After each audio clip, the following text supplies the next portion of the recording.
Okay, well, let's get started then. Give me your name, your real name. Larry. Is it Lawrence or It's Larry? Larry. L-A-R-R-Y. Land. L-A-N-D. N-D. Okay.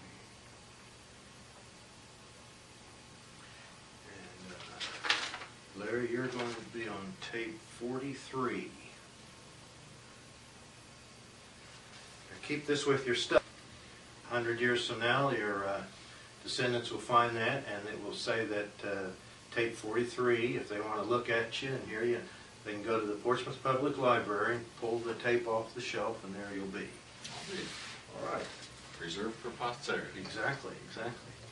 Okay, now let me fill out my thing here. What's the E stand for? Edgar. E-G-A-R? E-D-G-A-R. Edgar Allan Poe. L-A-N-D. When were you born? May 2nd, 1943.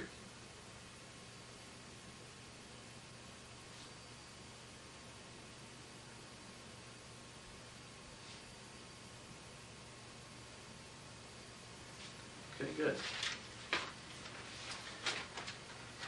Let me ask you a few questions. I'd like to get a timeline, if you don't mind. So you gave me your name, Larry Land, and your date of birth. And where were you born? Los Angeles. Okay, but an address. What is your present address then? 1013 Collingwood Avenue, Wheelersburg, Ohio. In Wheelersburg, Ohio. How did you end up back here? Did you marry someone here? I married someone from here. I met her in California when I was practicing law out there. She was a client of a friend of mine. What is your occupation presently then? Are you an attorney here? No, I don't practice in the state of Ohio. I work for Mike Moran. He is an attorney. He is an attorney. So you work for him and do research and that sort of thing? I handle all his personal injury cases. I see. Okay. So the next question here is how much education you have. But you did graduate from law school. Yes, I did. I graduated from Pepperdine University School of Law. And where's Pepperdine? Is that in Malibu, California. Malibu. Where did you get your bachelor's degree? Southern Illinois University in Edwardsville, Illinois. What was that in? I have a Bachelor of Science in Business Administration with a major in college. Are you married, single, divorced, widowed, separated, all of the above, or what? Divorced. Divorced? Twice. Okay. Do you have children? Yes. And what are their names? What's the oldest? Let's start with the oldest. My daughter is Virginia Marie Land. Well, now it's Virginia Marie McGowan. Okay. And where does she live? She lives in Falmouth, Massachusetts on Cape Cod. Okay. Does she have children? Nope, not yet. Okay. She just got married last June. I see. And then what is how many children do you have? I have two. And then the second is? My son is Michael August Land, and right now I believe he's flying out of Orlando, Florida. Flying out? What do you mean? He's an airline pilot. He's an airline. Who's he work for? American? U.S. Air. U.S. Air. Okay. And is he married? No. Not yet. Does he have any children? No. Do you have any grandchildren? No. Okay. Now let's go in the opposite. Going back up for a minute, by the way, just as an interesting point. Okay. People ask me about how many children I have. When I say two, they wonder what they do. And I say my daughter, or rather, one is an airline pilot, one is a sea captain. Oh. And the next response is automatically, oh, you have two sons. No, I have a son and a daughter. She is a sea captain. My daughter is a sea captain. What she is that? also a professor at Sea Education Association in Falmouth, Massachusetts. Okay. What does this is a silly question. What does a sea captain do? What does she do? Let me ask you, did you see the movie White Squall? No. Okay. Sea Education Association is an educational organization which takes college students from universities all over the country. It's a semester-long college program. They actually go to Falmouth, Massachusetts. They spend half the semester there on land campus, and then they go to sea for the second half of the semester. My daughter drives a 157-foot schooner, of which she is the captain. She has 3 permanent crew members, or rather 4. Has 3 mates and a science officer. And they teach sailing, of course. They teach navigation, they teach celestial navigation, they teach anything to do with the sea, and they also do oceanography studies and things of that nature. That's fascinating. You ever been on that trip with her? Yes, I have. 4 years Wow. ago, my son and I flew down to Key West, Florida, met her boat there at the end of a class, and we sailed back north with her as part of her crew No kidding. up to Maine. That'd be fascinating. Well, let's go in the opposite direction now. Your parents' names. What was your father's name? My father's name was Irvin Land, Mhm. no middle name, and my mother's name was Betty Jean Sturm. And were they Californians, LA No, type? Or? I'm first generation California. My Okay. father was from Bowie, Texas. My mother was from Fairmont, West Virginia. Now, what did your father do? He was a truck driver. And what did your mother do? She was a nurse. His parents' names. Oh, now you're getting back there. You didn't know there'd be a test. Cannot remember my Texas land. Was in a covered wagon and lived to fly jets at the age of 97 to visit her grandchildren around the country. Oh, I see. Well, then your mother's parents. My mother's parents, well, my mother's real father died, was killed in a mine accident in West Virginia when she was very young. Her stepfather's name was Chick McKnight, worked for the post office until he retired. And my maternal grandmother's name, I cannot for the life of me remember right now. Okay, if it comes to you, let me know. Okay. You can't. Can you go back any further? No, Okay. no. And do you have brothers and sisters? I have one half-sister, Mary Cantrell, who is also a nurse and lives in the same town in California where my mother does, Clovis, California. Okay. Now, your children, are they the children of your first wife? Yes. Let me ask, Army, Right. did you, were you drafted or did you enlist? I enlisted What year did you enlist? in 1963. Do you remember the date? January 27th, I believe. 1963, Right. did you say? And when were you discharged? June the 12th of 1968. What was your rank when you were discharged? Staff sergeant. In 1963 then, where did you do your basic training? Basic training at Fort Ord, California. How long was that for you?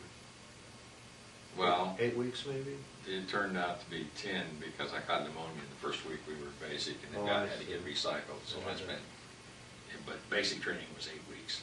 Did you enlist right out of high school? No. What was the deal then? No. Right out of high school, I went to at Cerritos College in Norwalk, California, and worked. Began working as an iron worker, and then when I wanted to go to school full time, I quit that job and go to work nights. I worked on the truck docks in Los Angeles. I went to school and was more interested in partying and having a good time working than I was in getting an education. All right. And at some point when I realized my grades were rapidly dropping, I figured if I ever wanted to be able to go back and get a degree, that I better get out and get it out of my system. So I left school and went to the Army. So then you did. Fort Ord, California. Okay. And then your advanced training. I went from there to Fort Jackson, South Carolina. What would that be? It Infantry? was for radio school. Radio school.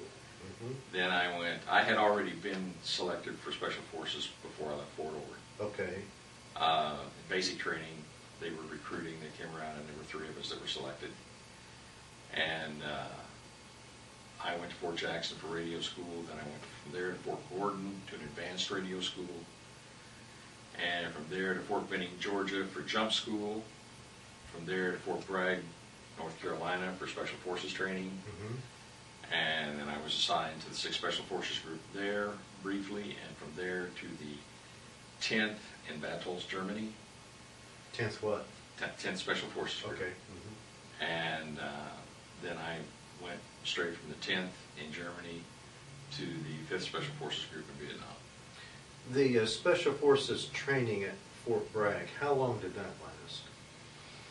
last? For me, it was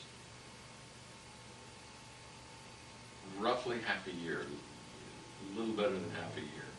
When you volunteered for Special Forces like that, did you end up increasing your commitment time to, I mean, you enlisted Not at that for how point, long? because I was in basic training. I had Okay. a 3-year commitment. ahead of 3 me. years. Okay. But you were in for 5, weren't you? I took an early out in Germany while I was in Germany. The war in Vietnam was escalating.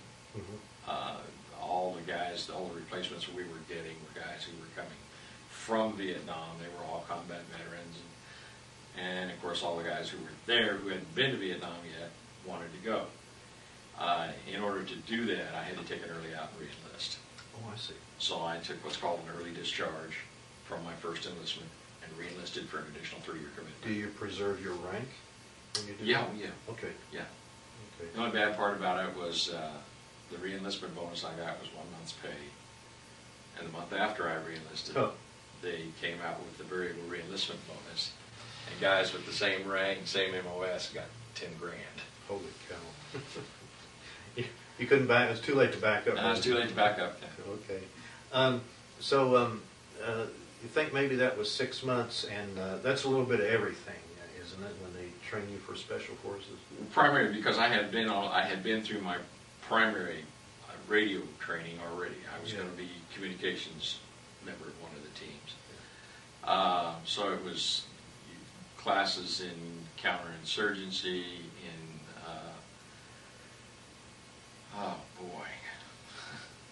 survival, Medic. hand-to-hand combat, some brief medic training. Our medics, the guys who actually had a medic MOS, of course, went to Fort Sam Houston, Texas for a year. That was the longest training that any of the Special Forces guys got. The rest of it varied depending on whether you were in weapons, intelligence, communications, whatever. But there were just, a lot of different things.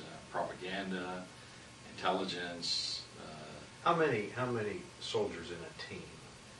And a Special Forces team, the TO&E calls for 10 enlisted men and 2 officers. Okay? Rarely in a tactical situation do you ever have that many at one time. Most of the time in Vietnam we operated with 8 enlisted men, 2, sometimes 3 officers. But that was about the size of it. You never had more than a 12-man team. What's the purpose of a Special Forces team? Oh boy.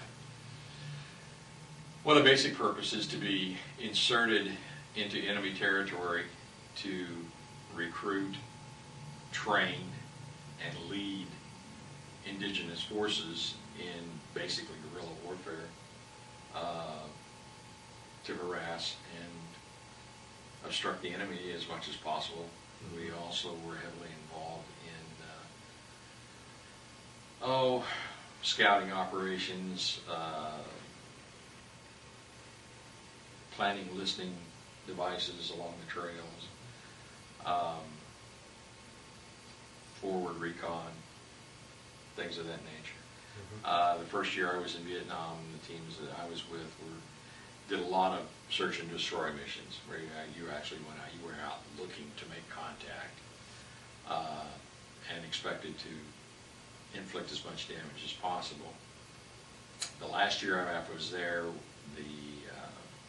our movements had been considerably restricted to the point where we were doing more observation without making contact, and most of the contacts we had were when we were sitting waiting for it to come. Why do you think you were restricted like that? What was the deal there? Because President Johnson. Okay. Same reason when they stopped the bombing of Haiphong Harbor, that was bad advice. All that did was open it up for the Chinese and the Russians to pour in everything they wanted to. Johnson got a lot of bad advice. I guess the theory was at that time that if we cut back on our aggressive operations, because they spent a year arguing about the size of the peace table, what that was going to be in Paris.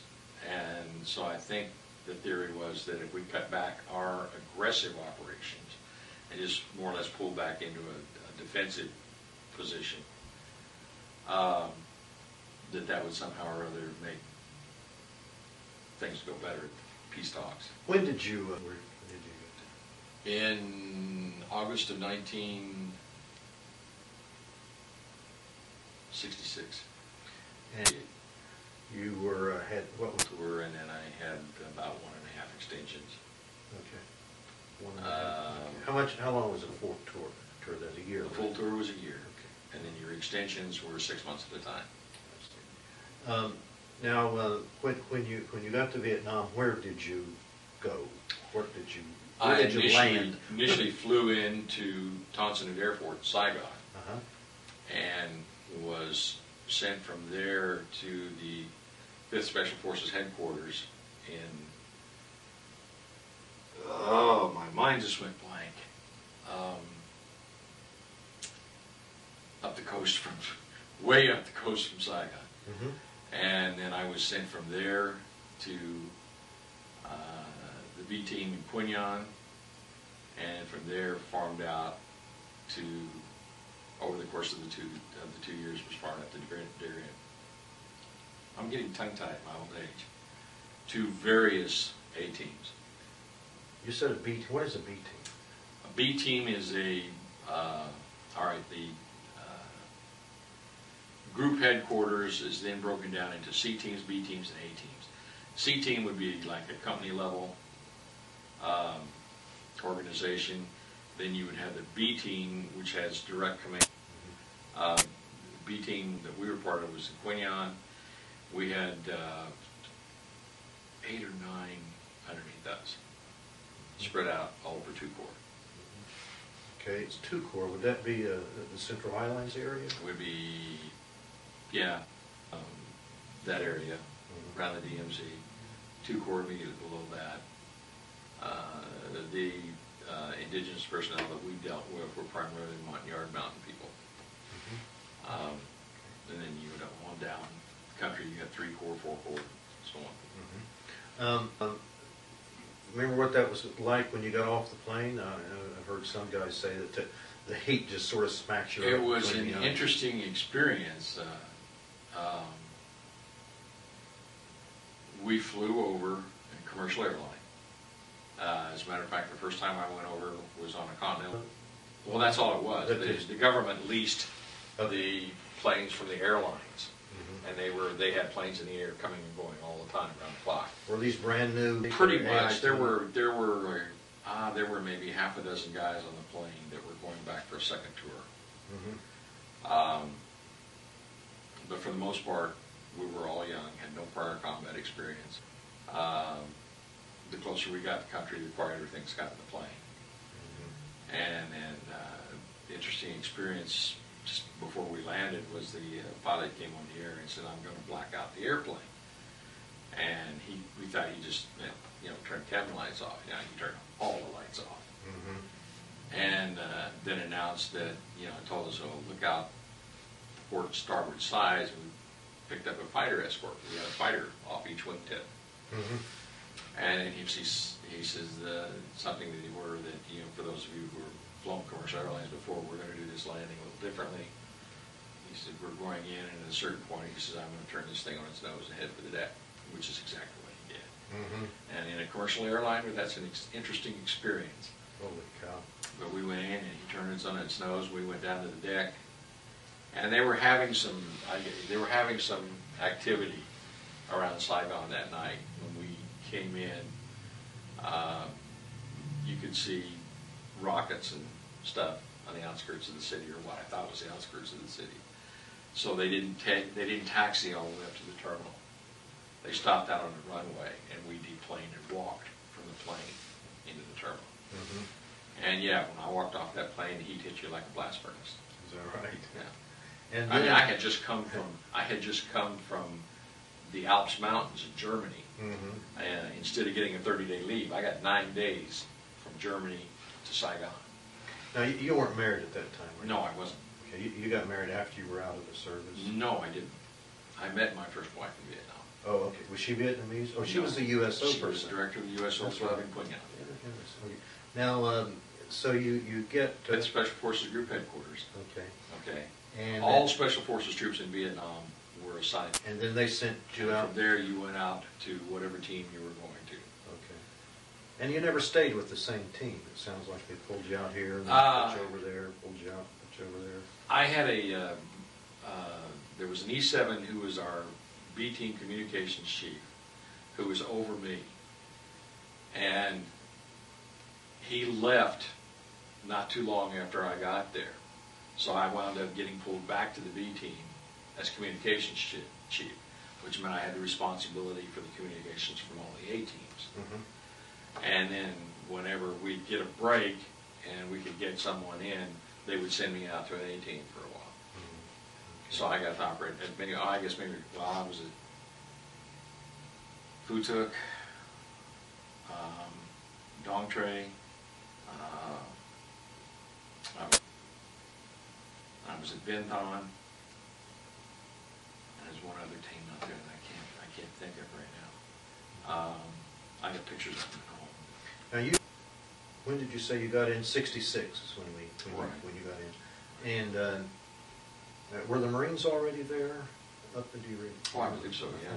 Yeah. Now, large units, like you say you turn it over to the 1st Cav, and you got there in 66, I think. Were units there, like There divisions? were large units. First Okay. Cav.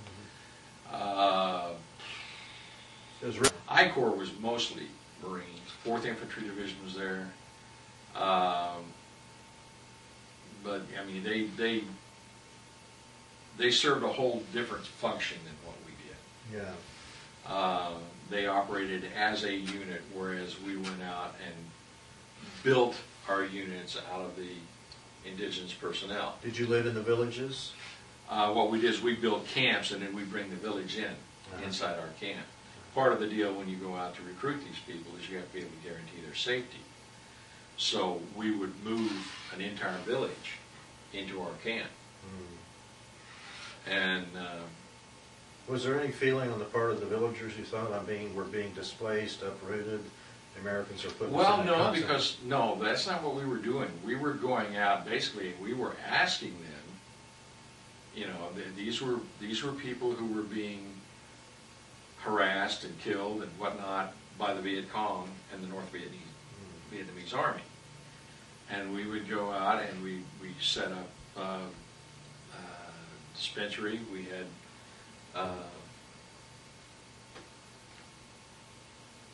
my mind just went blank. We had a call every morning where the villagers would come and then our medic would treat them. Special Forces medics are the closest thing to a doctor at this side of medical school. In fact, a lot of them are better than a lot of doctors I've seen. But we treated them, we fed them. At sometimes when their villages were already right outside where we were building a camp, we didn't have to bring them inside, although we would set up security for them. We set up schools, we taught hygiene, we dug latrines, and just generally tried to improve their life, and in return for that, A lot of civil got affairs. their young men Yeah.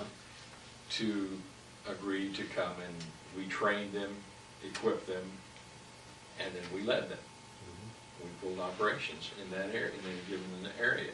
How often would you then go out on an operation? An operation, not necessarily to set up an ambush, would it be, but it would be also to observe, recon? Whatever order came down from headquarters, whatever they needed us to do. There was one rule, and that was that if you came in off an operation, you had 3 days. You were guaranteed 3 days down before you had to go out again, before you were elected in. How long would an operation last? Anywhere from 3 days to 10, 12 days, depending. Sometimes you go out on a 5-day operation, and the 5th day you'd make contact, and of course you didn't want to break it, so you'd call for some kind of resupply and keep going.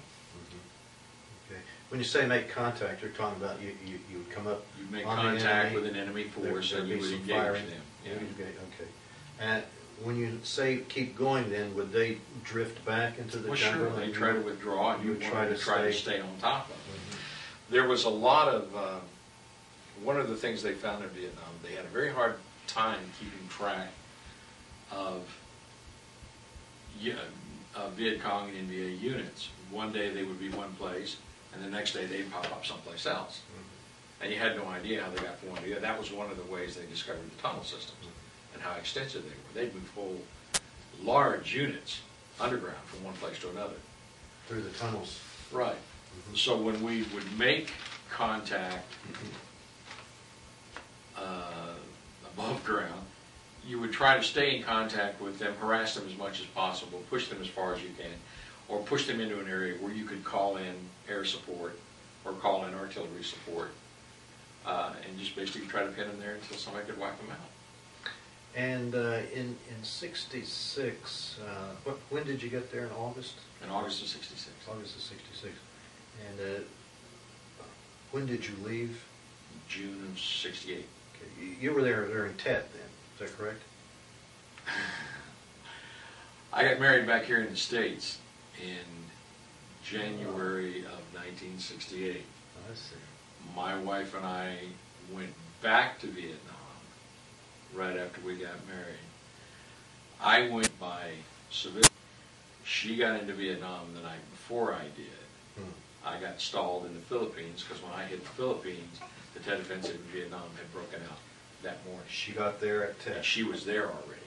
She'd gotten there the night before. She was at her villa down in the city of Quinyon, and expecting me to be in that night sometime or the next morning. And she says she went to bed that night. All the fireworks and stuff were going on, New Year's celebration. When she woke up the next morning, it was still going on, and it took her a while to realize that the sound had changed. It was no longer fireworks. We had a radio there at the house set up so that she could contact the B team, which that unit was outside the city with a camp out on the beach, and right next to an ARVN unit. And she called the team to find out if I had come in yet, and they didn't even know she was back in country yet. She didn't know what was going on, and my best friend took 3 yards and a Jeep and a 50 caliber machine gun and went down into town and got her. Well, that night, I finally got back in. When I got stopped at Clark, they weren't letting anything move. The only thing coming into Vietnam was medical personnel. I got to the commanding officer at Clark Air Force Base with a copy of my orders and a copy of my marriage certificate, showing that I had a wife who was already back in Vietnam. And, General, I really need to go back. And he got me on a C-141 with medical supplies and medical team. And I flew into Saigon, and then I caught rides wherever I could from there up to Quinyon. And that night, I got into Quinyon that night, and they met 1:30 out on the end of the runway. They had all my gear. They had my rifle.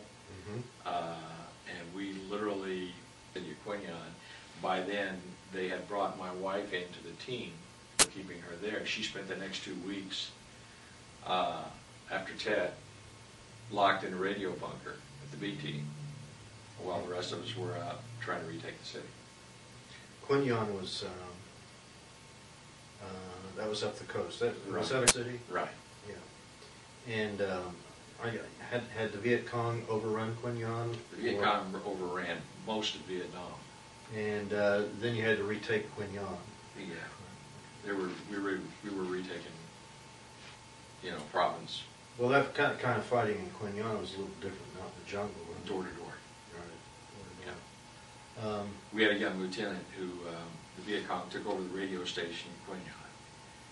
And we had a young lieutenant who had never seen combat and went out with a group of Vietnamese troops, not our Montagnards, but Vietnamese troops. And nobody knows for sure what happened, but apparently he pulled one of these, followed me, and jumped up and led a charge on the radio station, got halfway across the open ground, stopped, and realized that he was the only one out there, and they just cut him to pieces. What about there? You had good, you had... You have good special forces in a special forces unit, so it's a very good. Has to be able to. No drugs. There's a drug problem. There's a problem although we all drank, but the rule was sober when you went out that gate because every man bit on you. And when we went on operation, there were never more than 2 or 3 of us there. We would platoon under a company side of indigenous forces, but they're Americans. And in a close, everybody has to do it all the time. There's no tolerance for like that. You get the occasion. Well, the war escalated, and our resources were being depleted. We got officers who were special forces training, were not officers. Know how to operate as part of not too long either. Is there in a group like that? Oh, very much so. Very much so. Rank is not at all. Yeah, I mean, it's sir, but he can also, maybe also, you know, he may call it next thing. Doctors, the medevac in the, what you want to call the rear, used to hate the town. We would date all the double special forces guys. We partied hard. So that leads, even from your very basic training until you were married, then would be, what does a young married when he goes on leave? I said anything he there was an informal policy. If you came off an operating days guaranteed, yeah, you'd go anywhere in the world, get back in 3 days. Okay. They went there with the team, and you'd go. You'd catch a plane, catch a helicopter, you catch a C-1 you could. So where did you? I've been to Hong Kong, gone to Australia and Hawaii instead. Before I met my wife, he's coming away from Germany to. I ran into a girl that. And I was going to war tomorrow, and arranged for her to meet me. I had a R&R coming up, so I had arranged Hawaii. Yeah. And comfortable situation meet her before the time came for me to meet her in Hawaii, the girl who was to become Thai. Oh, okay. Made it kind of uncomfortable, but Malaysia. In fact, when we got our whole wedding was arranged. Really? Which states? You got married in Hawaii? No, Illinois. Then you'd gone into our 3 times in 2 years. Cultural club, American. I guess not just American. It is any time you have 4 groups in a city, in a country, or brings with it, there are a lot of bad things on those foreign troops with it. They want women and else that they can get when they can get it.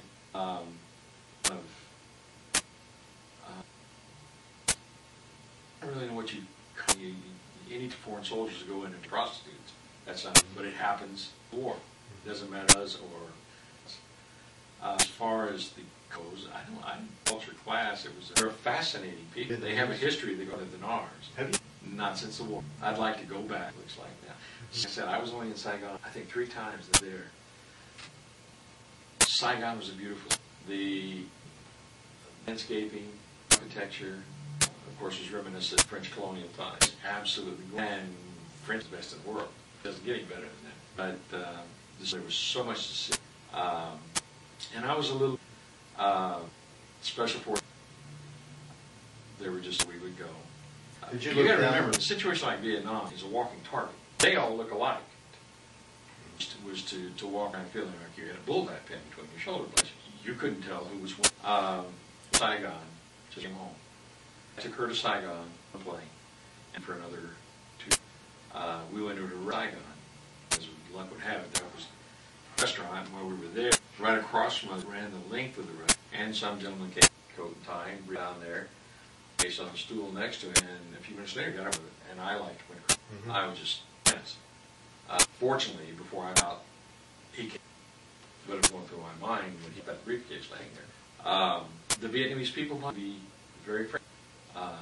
Most of mine was the Montagnard tribe, but they are not. They treated these much the same as treated Negroes in this years and years and years. Pretty much totally disenfranchised rights for little more than as far as the Vietnamese were concerned. One of the Special Forces team, the yards were intentionally Special Forces troops. The camp commander in every camp was the Vietnamese. It was there. We were there to advise. We pretty much ran to their camp. Commander had the final say. Vietnamese troops, all about, but anyway, the yards, constantly. Every once in a while, you just wear the yards and head up. through and they'd quietly, the American team, put them in a team and put a guard on the door and kill yours. But after Vietnam was a pretty sad thing because, like I said, we recruited those people, trained them, we led them, and then we left them. We left, kill them right and left. When you, was there some, did the special forces, did you grunt soldier? I mean, was that? Oh, there's a lot of teasing. I was thinking it was, looking down on them as, that particular time, we considered ourselves to be in a John Kennedy gave the Green Beret to us, our headgear, which most of the rest of the. When you're out in the bush and what is that? The blood starts running, excitement and everything. Flight syndrome. Yeah. Of course, the adrenaline starts. Anybody's always going to be one or two. There's not anybody is either fool. And it's so fast. Most of the that I was with. Engagements we had were something. It was very, very fast. You're come up on unit or each other, and it's who's here, and most of those kinds of engage over very quickly. We're talking about a few minutes. Forces team engaged in a long fight because you're always outnumbered. If you can, you want to call in air as quickly as possible. Did you have an M16? I issued an M16 when I got. I overrided it. I carried an M16 AK-47 for well, I always carried shotgun. M2 carbine with us. Okay. But it's easier to get through the jungle with. M is probably one of the best for fire, but an M4 I not want to drag it through that jungle. Oh, it's too much to get hung up. Yards when maybe they were not big with you. Always be a yard, so he threw the thick stuff. Got through it with no trouble. He cut a big enough. He would squeeze through. And you could. You left then were you discharged in 16? I was discharged at day 6. Oh my. You still had mails from Vietnam then? Pretty much. I was in Benoit one night at my mother's house and that. She got into. Getting back, fly into. Well, I got. Did you have any with American civilian, like the anti-war movement? Not good. What happened there? Get off the you plane. wear your uniform straight in Oakland. The plane, and there's you got an army person, and the signs and the yelling and all that crap. Then they took the army terminal. When they cut us there into San Francisco, I had to go home. While you're at the airport, and all the idiots that we hear the word baby, you just automatically see fights between the Oakland Army Terminal and the time I got off. And after that, it was before I with my uniform, lay my beret on it, and never pay for a drink. Go to a restaurant, never have to pay for a drink. All kinds of well-messed stuff. By the from Vietnam, if I walked in, I was going to get in a fight because their terms seemed to be big and all this kind of crap. They didn't know anything about it, or what we had tried to do, or they were just knocked them out. And of course, at that point, I have a whole lot of patience. And it boiled over. Well, I'm home. I went back to steel construction, and then I decided college, working steel days. In fact, there was when I couldn't get out of town someplace that might actually go to class for me. And I already had a university from to go to class. She'd take me, the instructor, why I was got through a year. And my wife's father owned wanted to retire, talked me into Illinois, and we would schedule it so back to college. And he died 2 days before we'd already sold our house, truckloaded, and suddenly died of a heart attack. While we were back, the family talked me into back, taking over his business, his contracts, and almost a year, and decided I was in school. So 1971, went back to school from the university. I was on the GI Bill, working part-time as a deputy, part-time university police. Had a year I got out. I was on inactive. Did you like the Army? Greatest regret, didn't take my family and go when I got out of law school. If I had, I might still be married. Did you like Vietnam? Did you like it? I don't. Just because you're capable, you don't have to like it. I like going trees. Yeah, I like. If you'd have been an Army lawyer, that's certainly out of the combat thing. I mean, the combat. You learn a lot about you. Were you wounded? No. Yeah. You didn't get. No. What decorations did? Bronze Star, Air Medal, what is it? Bronze Medal. Was this back when the meant something? Bronze Star and 50 cents will buy you a cup of coffee. I think that's a personal I thing. just wondered Sure, today if maybe it's not like candy. You know? I think back then you didn't do that easily. Purple Hearts got it, which is why a lot of guys get it, because you couldn't do the kind of stuff and get hurt. It was just times the only guys that were taking Purple Hearts were guys who'd been never got shot, taking the jaw one time to an ambush. Take me down with a guy tried to outrun one time. Wasn't quite as fast as I thought. Concussion on my lungs, but outside of that. Is there any tattoos you want to tell us? I managed to drink my Europe and still managed to stay cow. And any veterans organizations or anything? Just the one over here on Galley. Russell Williams. Right. That's one. Any famous generals or anything? Morley? Seen General Abrams. Hands with, but I've seen him. The most famous people I ever met was played poker with Martha one night. She don't drink. Oh, right, Martha. She had a thing for troops. What'd you do with your uniform? Hanging in the closet at home. I got married in it. And you're divorced? I'm divorced twice. Yeah. That's how I got here. The second one? She was the second, right. Okay. First wife and I are... I was going to ask you, I'd ask you delicately, because it sounded like experience together, quite a past, and kids together. I act together. Well, Vietnam? I don't know. I mean, it's simple to say it's the cause of all your problems. From Vietnam, and of course, there was a lot of anti-war people. She was there, too. As a matter of fact, she got that. Did. A U operation? Well, decoration. Okay. Had some admiral. Funny thing was, by the time through, we were living, and I'm steel construction, and she had been awarded the state ceremony down in Hollywood, and we had to go in. It was my daughter, and the admiral officiating looked like he was. And they got up belly to belly, and he's trying to pin this medal, reach her and shaking her hand. Vietnam names? Well, yeah, everybody. Nightmares, not necessarily. I think everybody handles differently and has to do. I think a lot of it has to do before you go. How much or how violence was not when I was a kid. I was a truck driver. My father's idea of business was on the rare occasion was to pick me up, immediately take me to a bar. Bars for the whole time. Right, a lot of bonding. 10 years old, I can play something around. But as far as the deal, I think a lot of it has. I know a lot of guys. Actually, I have to say, I don't of any of those guys that I knew that suffered. That I knew stayed. My best friend is law down in Alabama, outside Fort Rucker. Stayed over there for 4 years.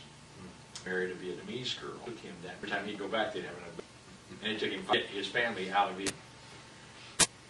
But he's as, calm and level-headed, but not some softer.